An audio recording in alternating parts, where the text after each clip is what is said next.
श्री छत्रपती शिवाजी महाराज सर्वोपचार रुग्णालय येथे श्रवणदोष असलेल्या रुग्णांची चाचणी करण्याकरता मराठवाडा, कर्नाटक व सोलापूर जिल्ह्यातून बरेच रुग्ण येत असतात। श्री छत्रपती शिवाजी महाराज सर्वोपचार रुग्णालय ENT विभागामध्ये मागील 1 वर्षापासून बेरा मशीन, कर्णदोष निदान चाचणी मशीन बंद असल्याने कोणी येथे जावे लागत होते। ही अडचण नगरसेवक बाबा मिस्त्री व अधिष्ठाता डॉक्टर सुधीर देशमुख सरांनी बालाजी स्पेशालिटी केमिकल्सचे राम रेड्डी सरांना सांगितली। बालाजी स्पेशालिटी केमिकल्सचे संचालक मंडळाच्या वतीने CSR अंतर्गत आधुनिक पद्धतीचे GSI अड्युरा बेरा मशीन तत्काळ उपलब्ध करून देण्यात आले। 18 डिसेंबर रोजी सकाळी 11 वाजता सिव्हिल हॉस्पिटल येथील ENT विभागात बेरा मशीनचे फीत कापून उद्घाटन बालाजी स्पेशालिटी केमिकल्सचे राम रेड्डी यांच्या हस्ते करण्यात आले। या कार्यक्रमास मेडिसिन विभाग प्रमुख डॉक्टर विठ्ठल धडके, ENT विभाग प्रमुख doctor Vandana Thorawade, doctor Sunil Handali Math, doctor Todkar, वैद्यकीय अधीक्षक, नगरसेवक Baba Mistry, doctor Amja Varerkar, doctor Smita Chakote, doctor Vidya Tishnakar, ENT विभागातील सर्व डॉक्टर व बालाजी माइन्सचे दत्तप्रसाद सांजेकर तसेच सिव्हिल हॉस्पिटलचे कर्मचारी वर्ग उपस्थित होते।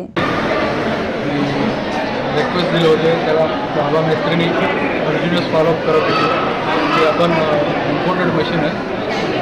14-15 लाखाचं मशीन आहे गरज होती आम्हालाही समजलं कारण आम्ही प्रेसमध्ये बघितलं मराठवाड्याने गोंधळ केले नाही दिले तर आंदोलन करणार असं वगैरे हे होतं ते मला मिशन झालेलं आहे एकच इच्छा आहे की तुम्ही वापरावी जेव्हा गरज असतं म्हणजे इमर्जन्सी असतं त्यांना गव्हर्नमेंट इमिडिएटली देऊ शकत नाही असल्या काही गोष्टी आम्ही सांगत असतात आम्ही द्यायला सरकार तयार असतो देत असतो। पुढेही एक ट्रॉमा सेंटरचा आमच्या चर्चा चालू आहे गव्हर्नमेंटचा परमिशन आलं का म्हणजे गव्हर्नमेंटचा मी स्वतःहून म्हणलं 2-3 कोटी खर्च करून एक चांगला ट्रॉमा सेंटर देतो म्हणून परंतु गव्हर्नमेंट अजून